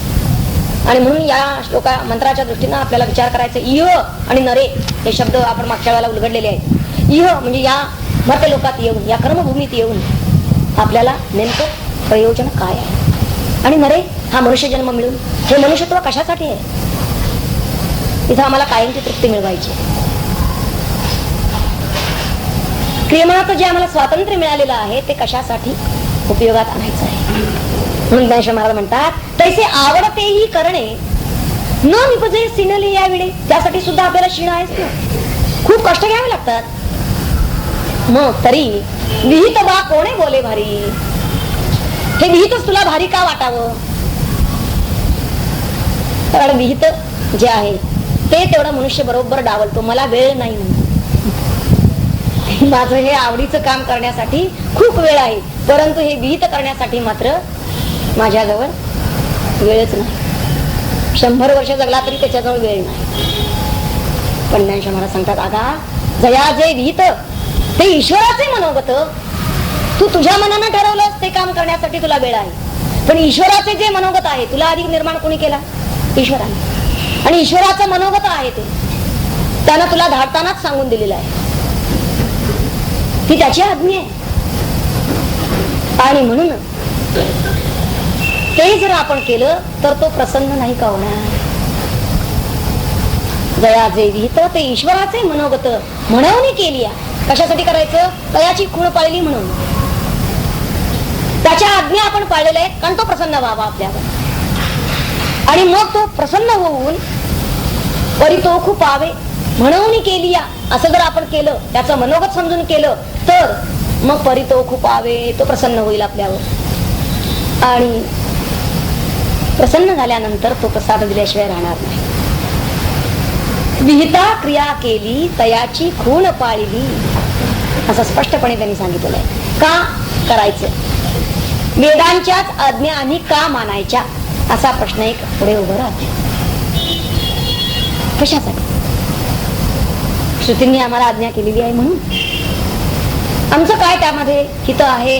आमचं कल्याण काही होणार आहे का? महात्मे सांगतात, अहितापासून काढिती हित देऊनी वाढविती, नाही गा श्रुती परवती माऊली जगा. आपल्याला अहिताकडे तर प्रवृत्त होऊ देतच नाही, पण आपलं हित चढतं वाढत करतात, ठेवतात. तेव्हा या कारणे पै बापा दया आपुली आती कृपा. ज्याला आपलं कल्याण करून घ्यायचं असेल, थोडी का असे ना स्वतःचीच स्वतःला करुणा येत असेल की काय माझं हे अधपतन होत चाललेलं आहे असं जर वाटत असेल, तर त्यानं वेदांची निरोपा आन न कीजे. वेदांचाच निरोप ह्या उपनिषदामध्ये आलेला आहे सारभूताने, गीतेमध्ये आलेला आहे सारभूताने. तिकडे आपण काना डोळा करून चालणार नाही, आन न कीजे. आणि समजा जर कोणी वेदांची आज्ञा डावललीच, काय आम्ही केलं नाही म्हणून काय होतंय बघू. ते म्हणतात, गीता सांगते आपल्याला, या शास्त्र विधी मुसृज्य वर्तते कामकारता न स सिद्धिम अवाप्नोती न सुखं न परांगती. जो हे शास्त्र डावलून, हे विधी डावलून कामकारता वर्तत असेल कशामुळे तो वर्ततो तेही तिथंच सांगितलं. तर त्याला सिद्धीही प्राप्त होत नाही, तर सुखासाठी तो धडपडतोय म्हणावं तर सुखही त्याला मिळत नाही, आणि पराम गती तर अजिबात मिळत नाही. तेव्हा न धरी विधीची भीड, न करी आपुली चाड, वाढवी तू गेला कोड इंद्रियांचे. म्हणून कामाचे नि बळे का तो असा वागतो, तर इंद्रियांचे कोड कौतुक करतो, त्या इंद्रियांना ते विषय पुरवतो. कामाचे नि बळे असा तो वागतो काम करता. म्हणून विषयोत्सरोप आहे ढाळे, जिकडे मिळेल तिकडे तो विषयोत्सरोप आहे. ही शेळी जशी हिरवं रान दिसलं ती जातच राहते तिकडे, त्या प्रकारे तिथं ते म्हणतात तया विषयो ना स्वर्ग मिळे ना उद्धरे तो. त्याला ती विषय प्राप्ती सुद्धा कायमची मिळतच नसते, क्षणकालच असते, आणि ती आभासी ते विषय सुद्धा ना उद्धरे तो, आणि तया स्वर्गोही ना मिळे. तेव्हा आता प्रश्न आपल्याकडे असा येतो, समजा तुम्ही म्हणता तसं आम्ही सगळी वेद विहित अगदी कर्म आचरण केली, स्वधर्म आचरला, आम्हाला काय मिळेल, अगदी जन्मभर आचरला, काय मिळेल आम्हाला, असा जर प्रश्न कोणी विचारला तर त्यालाही महात्म्याने उत्तर देऊन टाकलेली आहे. किंवा कोणीतरी असं विचारलं समजा की आमची मग कर्मबंधनातून सुटका होईल का हो. गीता आपल्याला सांगते स्वे स्वे कर्मण्यभिरतः संसिद्धी लभते नरः. त्याला काय मिळेल, आपल्या आपल्या कर्मामध्ये स्वकर्मामध्ये तो जर निरत असेल तर त्याला संसिद्धी मिळते. आणि संसिद्धी म्हणजे काय हे उलगडलं पाहिजे. आपल्या मनानं आपल्या शास्त्रांचे अर्थ लावायचे नाही. तर महात्मे काय सांगतात हे महत्वाचं. ज्ञानेश्वर महाराज या श्लोकावरच्या व्याख्यानात म्हणतात तया सर्वात्मका ईश्वरा स्वकर्म कुसुमांची पूजा केली होय अपारा तोषाला. मग रिजलेनी आत्मराजे वैराग्य सिद्धी बीजे पसायते या.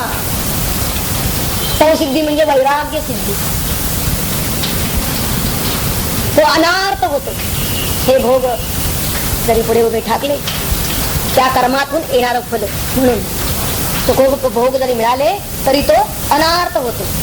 बरं आता ही अनार्थता हे वैराग्य घेऊन त्याला काय करायचं आहे. हा वैराग्य सिद्धीचा प्रसाद म्हणजे सामान्य नाही, तर हीच ज्ञान निष्ठा योग्यता त्याच्या ठिकाणी आलेली आहे. आणि म्हणून किंबहुना आत्मज्ञान जेणे हाता ये निधान, जे पुढे निधान हाता यायचंय ज्याच्यामुळे ते आत्मज्ञान ते वैराग्य दिव्यांजन जीवे लेतो. ज्ञान प्राप्तीसाठी हे वैराग्य रूपी दिव्यांजन त्याला घातलंच पाहिजे. निधान डोळा जर पाहायचा असेल, आणि डोळा कोणता, ज्ञान हा चक्षु, तर त्याला हे अंजन वैराग्य रूपी अंजन घातलं पाहिजे. आणि हे दिव्य आहे असं ते म्हणतात. हे मिळणं हे सुद्धा हे लौकिकातलं नाहीये. 5 मिनिटं कोणीतरी गेलं म्हणून स्मशान वैराग्य येणं ते नव्हे, किंवा वैतागानं 5 मिनिटं त्यांना कर्मत्याग करणं नव्हे, तर असं येणारं हे वैराग्य हे दिव्य आहे, अलौकिक आहे. ऐसी मोक्षाची योग्यता सिद्धी जाय पांडुसुता. कशामुळे अनुसरोनी विहिता कर्मायया. हे विहित कर्म अनुसरून आता ही योग्यता जी आहे असं जर होतं तर मग सगळेच जण खरं म्हणजे ही स्वधर्मच आचरणाच्या मागे लागले असते, किंवा सगळ्या आचरणाऱ्या सगळ्यांना ही योग्यता प्राप्त झाली असती. पण तसं काही दिसत नाही. सगळ्यांना ही योग्यता का मिळत नसेल असाही तर प्रश्न आहे. ही त्यानं ज्यानं सकाम भावनेनं ही स्वधर्म आचरलेली आहेत, सकाम भावनेनं म्हणजेच काय, काहीतरी असं फल आपल्याला, आपण एवढी कर्म करतो आहोत, परमेश्वरानं सांगितली म्हणून काय झालं, पण कर्म करतो ते आम्ही, तर आम्हाला याचं फल नको का असं ज्यांना वाटत असेल त्यांना ये लोकांमध्ये मिळतं बरं का. फल ये लोकात असताना स्वधर्मे रहाटता सकळ काम पूर्णता सहजे होय, हे फल आहे त्यांना अहिकामध्ये. आणि मृत्यूनंतर पारलौकिकामध्ये त्यांना उत्तम लोकप्राप्ती होते. ते स्वर्ग करा होतील असं म्हणलं ना. उत्तम असा श्रेष्ठ स्वर्गलोक त्यांना मिळेल. तो ज्ञानेश्वर महाराज म्हणतात ते इथंच चुकतील. का? कारण जो स्वधर्म त्यांना मोक्षाच्या ऐलद्वारी उभा करणार होता त्यालाच ते मुक्ती. यातून कोणतं महान फळ त्यांना मिळणार होतं वास्तविक, परंतु त्याला ते फलत्याग न केल्यामुळं ते चुकले. भोगासाठी अविवेकी म्हणले त्यांना धाडिती धर्म. ज्ञानेश्वर महाराज म्हणतात एकची पुढे करती. फार वाईट करतात हे की जे कोणतं स्वर्ग कामू मनी धरिती, स्वर्गाची कामना मनात ठेवतात आणि यज्ञ पुरुषा चुकती. भोगता जो स्वतः भोगता होतात वास्तविक तो भोगताय, पण तरी सुद्धा त्या यज्ञ पुरुषाला चुकती. त्याला सोडून हे नाशवंत फळ मिळवते. वास्तविक हे कशासारखं झालं? दैवे देवाच्या प्रसादानं देव प्रसन्न झालेला होता विहित कर्म केली म्हणून. त्या दैवे देवाच्या कृपेनं अमृत कुंभ जोडला, तो पाये हाणून उलंडिला अशासारखं झालं. तैसा नासिती धर्म, हे नासून टाकला आपला सगळा धर्म. निपजला, ज्यातून जो धर्म निपजला होता, उत्तम धर्म यांनी आचरण केलेला होता, पण तो सगळा नासून गेला. कशामुळे?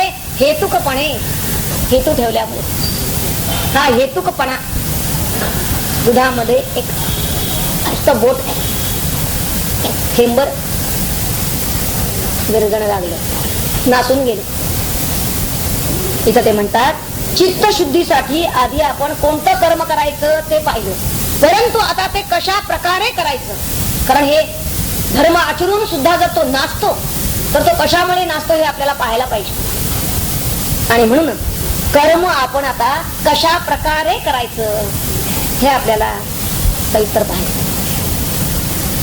स्वधर्माचरणामधील एक रहस्य किंवा मर्म असं म्हणूया ते इथं सांगितलेलं आहे त्याने आपल्याला. हेतुकपणे एवढ्या एका शब्दात की हेतू ठेवून त्यानं धर्म आचरण करायचा नाही, आणि जर तसा केला असेल तर तो वाया जाय. हेतू ठेवून केला असेल. कारण बऱ्याच वेळेला मनुष्य धर्म करतो, हो हेतू आहे तिथे. पेपरमध्ये आपलं नाव छापून यावं, फोटो यावे.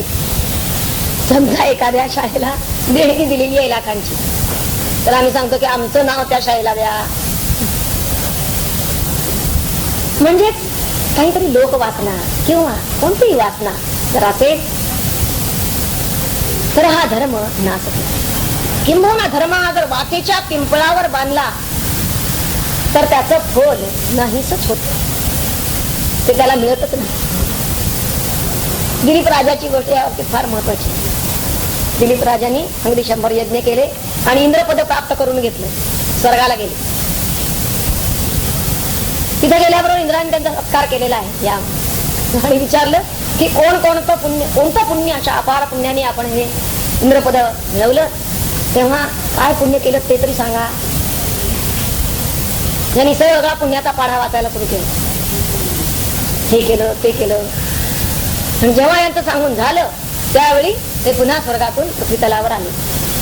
पुण्याची पावटी सरे मागुते येणे घडे. कारण सगळं पुण्य ज्यावेळी धर्म हा वाटेच्या पिंपळावर बांधला जातो त्यावेळी तो नष्ट होतो. आणि म्हणून आपण नुसतीच स्वकर्म करून चालणार नाही, तर ती कशा प्रकारे करायची हे महत्वाचं लक्षात घ्यायला पाहिजे.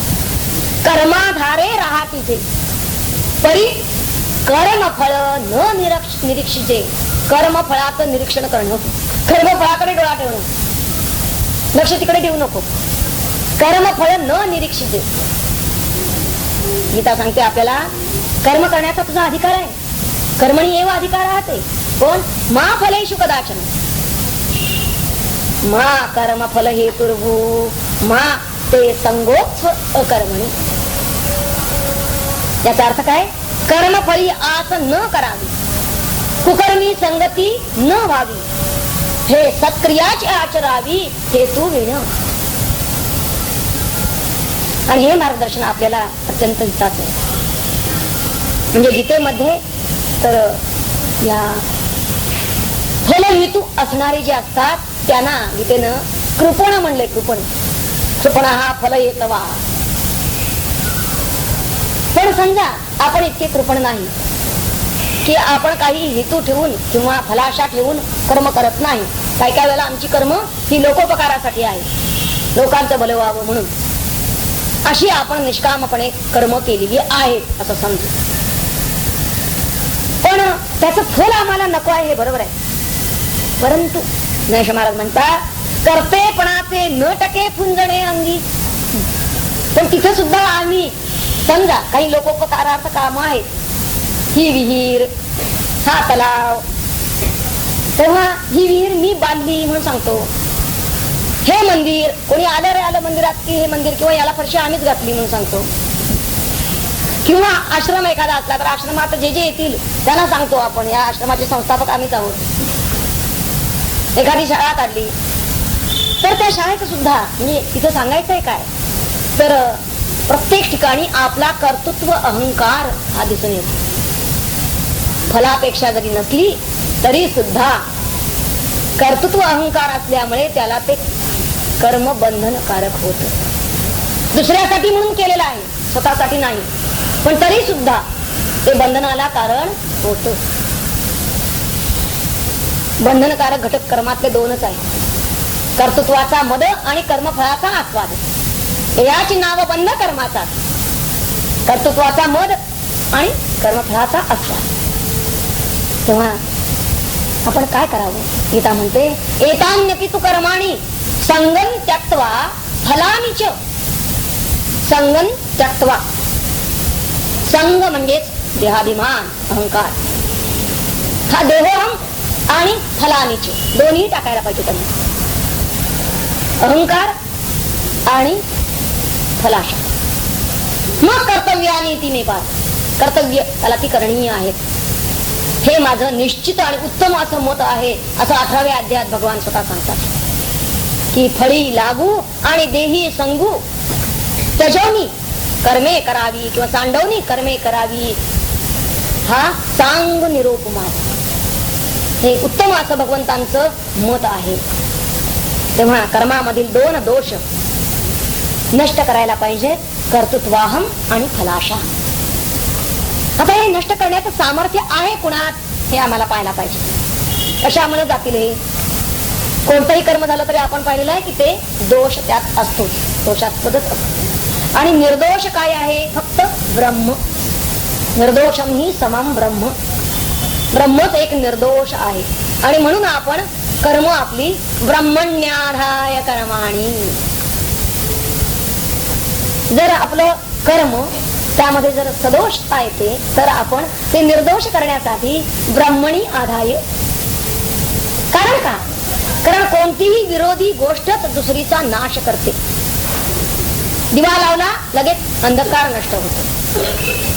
तसं पहा, आपल्याला अहंकार आधी नष्ट करायचा आहे.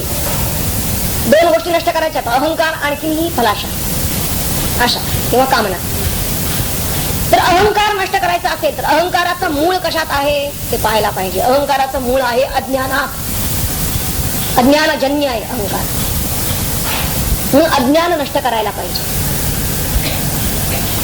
आणि अज्ञान रूपी अंधकार कशाने नष्ट होईल? ज्ञानरूपी प्रकाश येईल तेव्हा. आणि दुसरा काय नष्ट करायचंय? कामना. कामना नष्ट करायची आहे. तर कामनेचं मूळ कशात आहे? कामनेचं मूळ आहे संकल्प. कारण संकल्पाचा पुत्र काम आहे असं म्हणे.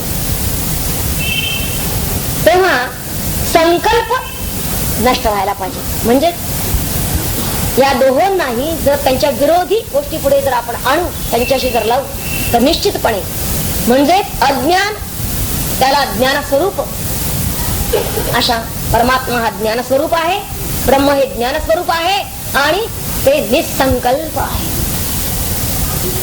तेव्हा आपल्याला मुळापासून अगदी बीजभूत जर हे नष्ट करून टाकायचं असेल तर ते म्हणतात या ज्ञान स्वरूप निसंकल्प अशा तत्वालाच आपण कर्म अर्पण करायला पाहिजे.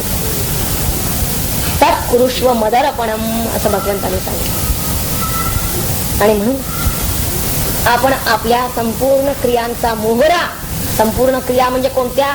शास्त्रीय क्रिया, परमात्म्याने ज्या आज्ञा केलेल्या आहेत त्या क्रिया. ते क्रिया जात आघवे जे जैसे निपजेल स्वभावे ते भावना करोनी करावे माझिया मोहरा. त्याचा मोहरा, त्याची दिशा परमात्म्याकडे वळवलेली पाहिजे. तरी पण काय होतं हे करत असताना सुद्धा सर्वथा आपुले जीवी, आपल्या अंतःकरणामध्ये काहीतरी पुरे सर्वथा आपुले जीवी केली याची. ते कर्म केल्यानंतर मागे पाहिलेलं आहे आपण कर्माचे 3 घटक, संकल्प, वासना. आता हे दोन्ही आपण घालवले, पण नंतरचा संस्कार असतो तो केली याची से, ती आठवण जी आहे काही नुरावी असं व्हायला पाहिजे. केली याची से काही नुरावी ऐसी दोन्ही कर्मे देयावी माझ्या हाती. परमात्म्याला ती अर्पण का करायची? तर ही केली याची से जावी म्हणून, केली याची से काही नुरावी असं व्हावं. कर्माचा संस्कारही उरू नये म्हणून ती त्या परमात्म्याच्या हाती आपण अर्पण करायची आहे. म्हणजेच त्यातलं हे कर्म मी केलं म्हणजे त्यातला मी अर्पण करायचं आहे आणि हे अर्पण करायचं आहे. मी केलं आणि हे केलं, तेव्हा मी आणि हे, अहंता आणि इदंता, हे दोनही अर्पण व्हायला पाहिजेत परमात्म्याला.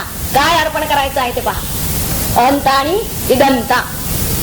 मग अग्निकुंडी बीजे घातली, दृष्टांत दिलेला आहे. अग्नीमध्ये जर आपण बीजे टाकलेलं असेल, ती हे अंकुर जशी जेवी मुकली, आता ती पुन्हा काही उगवणार नाही, पुन्हा फुल द्यायला येणार नाही.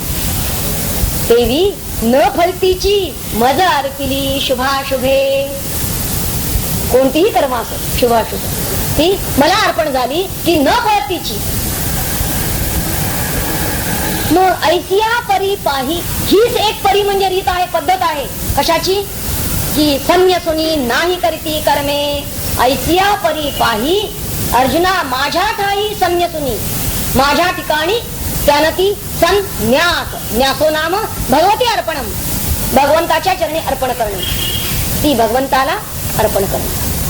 म्हणजेच याच पद्धतीनं नाही करीती कर्मे म्हणजे ती कर्म करून सुद्धा केली नाहीत अकर्म असं होईल. कर्म करून सुद्धा नाही करीती असं होईल. कर्म करून सुद्धा त्यानं केलंच नाही हे कसं होईल? ऐसिया परी, हीच एक परी आहे, पद्धत आहे. तेव्हा सर्वाणी कर्माणी मयी संन्यस्य, सर्वाणी कर्माणी असं म्हणलेलं आहे. आता सर्वाणी कर्माणी मध्ये काय काय येतं असं वाटेल, पण सर्वाणी कर्माणी याचा अर्थ शास्त्रीय कर्म, विहित कर्म असंच घ्यायचं आहे. आपली लौकिक कर्म ही त्यात गृहीत नाहीत. कारण भगवद्गीता भगवान सांगतायत, भगवान सांगतायत ते आपले लौकिक, आपण उदरभरणाचा पोटापाण्याचा उद्योग काय करतो याबद्दल ते बोलत नाहीये. कारण ते म्हणतात उदर केवळ उदर भरण हे उघड जाण नागवण, त्याबद्दल ते बोलतच नाहीये. आणि ती लायकीची पण नसतात ती कर्म भगवंताला अर्पण करण्याच्या. समजा आम्ही ठरवलं की भगवंताला आपण ही लौकिक कर्म सुद्धा अर्पण करून टाकलं, पण ती असतात का लायकीची त्या? असं बघा की आपण महिनाभर कुठंतरी कुठल्या तरी ऑफिस मध्ये काम करतो. आता आम्ही जर म्हणलं की आम्ही हे अगदी भगवत अर्पण बुद्धीनं काम करतो, निष्कामपणे करतो असं जरी आम्ही म्हणतो, तरी सुद्धा महिना भरला की आम्ही लगेच पगार घेतो. मग ज्या कर्माचं फल तात्काळ स्वीकारलं जातं ते कर्म भगवंताला अर्पण करण्याच्या लायकीचं आहे का? तर करणाराही आहे आणि त्या कर्माचं फल घेणारा म्हणजे करताही आहे आणि भोगताही आहे. आपण अर्पण करण्यायोग्य कर्म कोणतं मानलेलं आहे? की ज्या कर्मामधलं कर्तृत्वाचा मद आणि कर्मफलाचा आस्वाद हे दोनही अर्पण करायचं आहे भगवंताला असं सांगितलं. हेच मुळात आधी भगवत चरणी ठेवायचे. तेव्हा सर्वाणी कर्माणी असं म्हणलं असतं तरी लौकिक कर्म यात अपेक्षित नाहीत. आणि शारीरिक कर्म तर ती गृहीतच धरलेली नाहीत त्यांनी. शारीरिक कर्मांच्या पासून काही फल येत नाही. सकाम शिंक निष्काम खोकला असं कधी असत नाही. तेव्हा शारीरिक कर्माच्या बद्दल शास्त्र सांगतच नाही. तेव्हा सर्वाणी कर्माणी मयी संन्यस्य. आता ही सर्व कर्म नुसती आणि त्या कर्मातील कर्तृत्व भोक्तृत्व आपण परमेश्वराला अर्पण करून नुसतं तेवढ्यानच भागणार नाही. त्याच्या पुढे एक पायरी आपल्याला चढायची आहे. पहा की आपण हे सगळं करत असताना आपली जी चित्तवृत्ती असते ती चित्तवृत्ती काय करत असते हे जरा आपण तपासायला पाहिजे. कारण ती चित्तवृत्ती नाही तर ती काय करते, मुळातच चित्त मन हे चंचल आहे. तर ती हे कर्म कुणामुळे झालं किंवा हे कर्म परिपूर्णतेला जाईल की नाही, ते पूर्ण झालं असेल तर कुणामुळे झालं, अपूर्ण झालं असेल तर कुणामुळे झालं, म्हणजे अशा तऱ्हेचा जो विचार आहे त्या चित्तवृत्तीनं केलेला, तेव्हा आपल्याला महात्मे सांगतात की ती चित्तवृत्ती विन्यासावी आत्मरूपी. परमात्म्याच्या ठिकाणीच ती चित्तवृत्ती ठेवावी. उचित कर्मे आघावी तुवा आचरोनी मज अर्पावी. तरी चित्तवृत्ती हे विन्यासावी आत्मरूपी. नाहीतर हे चित्त चंचल झाल्याशिवाय राहणार नाही, क्षोभित होई ते कर्माच्या फलाशेकडे किंवा कर्त्याकडे लागल्याशिवाय राहणार नाही. आणि म्हणून त्याला स्थिर करण्यासाठी उपाय एकच आहे, कर्माला स्थिर करण्यासाठी. पण कोणतंही कर्म करत असताना आपलं चित्त स्थिर पाहिजे, तरच ते कर्म यथास्थित होईल, उत्तम होईल. चित्त जर स्थिर नसेल, चंचल असेल तर कर्म चांगलं होत नाही, उत्तम होत नाही. आणि म्हणून स्थिर काय आहे, स्वामी म्हणे स्थिर हरिपद एक. सगळ्यात स्थिर जर काय असेल तर हरिपद. तेव्हा त्याकडेच आपण लावलं पाहिजे त्याला. आणि म्हणून आपल्याला गीता येते पुढची पायरी सांगते, योगस्थ कुरु कर्माणि. कर्म करायचे आहे तर योगस्थ हो. कारण हेच कर्मसु कौशल आहे, तू योग आचर. आता योग म्हणजे काय हे आम्हाला आधी कळायला पाहिजे. योग म्हणजे चित्ताचं समत्व, याला योग म्हणतात. चित्ताचं समत्व. आणि ते कसं चित्ताचं समत्व, याचा सुंदर उलगडा ज्ञानेश्वर महाराज करतात. आदरिले कर्म, आदरिले म्हणजे आरंभिलेले. आपण समजा कर्माला आरंभ केला, आदरिले कर्म दैवे जरी समाप्ती ते पावे, देवाच्या कृपेनं ते समाप्ती ते पावे, तरी विशेषे तेच तोषावे हेही नको.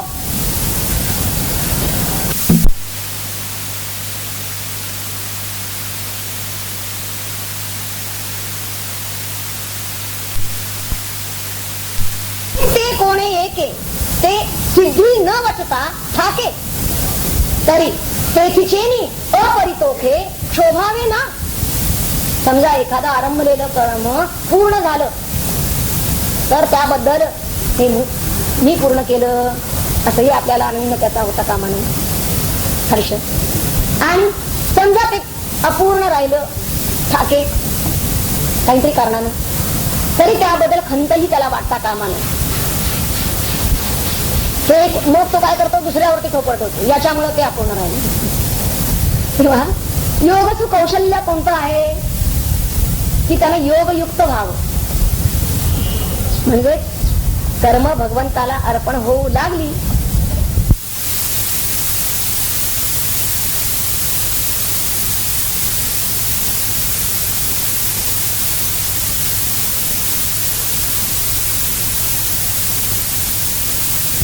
चित्तशुद्धी आपल्याला आवश्यक आहे म्हणून सांगितलं.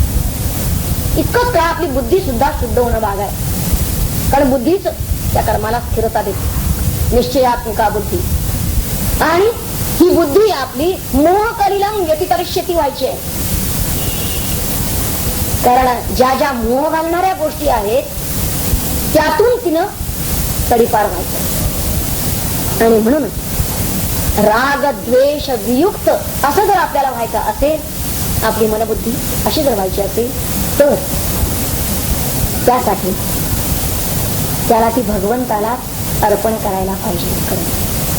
आपली चित्तवृत्ती सुद्धा त्यावेळी कर्माच्या वेळी भगवत चरणीत लावली पाहिजे. भगवंताच्या स्मरणातच त्यानं कर्म केलं पाहिजे. राग द्वेष युक्त वियुक्त असं म्हणलं आपण. राग म्हणजे आसक्ती आणि म्हणजे आवड, आणि द्वेष म्हणजे नावड, तितका. हे करावं आणि हे करू नये. तर यापासून त्यानं अलग व्हायचं आहे. तर हे भगवंताची आज्ञा आहे म्हणून पत्करायचं आहे. मला हे आवडत आहे म्हणून मी करतो, मला हे आवडत नाही म्हणून मी करत नाही, असं कर्माबद्दल विभाजन त्यांना करायचंच नाही स्वबुद्धीने. तर हे भगवान ईश्वराचे मनोगत आहे म्हणून करायचं. आणि ते करत असताना त्यातला कर्तृत्व अहंकारही ठेवायचं नाही, फलाशाही ठेवायचं नाही. ती भगवत चरणीच अर्पण करायची, चित्तवृत्ती ही भगवत चरणीच ठेवायची. आणि असं जर तो करेल, ते कर्म पूर्ण झाल्यावर सुद्धा सुखानं नाचणार नाही आणि अपूर्ण राहिलं म्हणून दुःखानं खचणार नाही. असा योग जर त्याला साधेल तर मग तो कितीही वर्ष जरी जगला तरी सुद्धा ते जीवन त्याला ओझं वाटणार. आणि अशी कर्म आपण ते म्हणतात करावी. 100 वर्ष जगण्याची इच्छा असेल तर अशी कर्म आपण करावीत, म्हणजे तो निर्लेप राहील. त्याला ती कर्म, त्या कर्मांना तो चिकटणार नाही. हाच या कर्माच्या अधिकाऱ्याला हाच एकमेव मार्ग आहे उद्धाराचा, याहून अन्य दुसरा नाही. पहिल्या मंत्रामध्ये ज्ञानाधिकारी सांगितलं आणि दुसऱ्या मंत्रामध्ये कर्माधिकारी सांगितलं. या ज्ञाननिष्ठा आणि कर्मनिष्ठा दोनही सांगून झाल्या, पण ह्या दोनही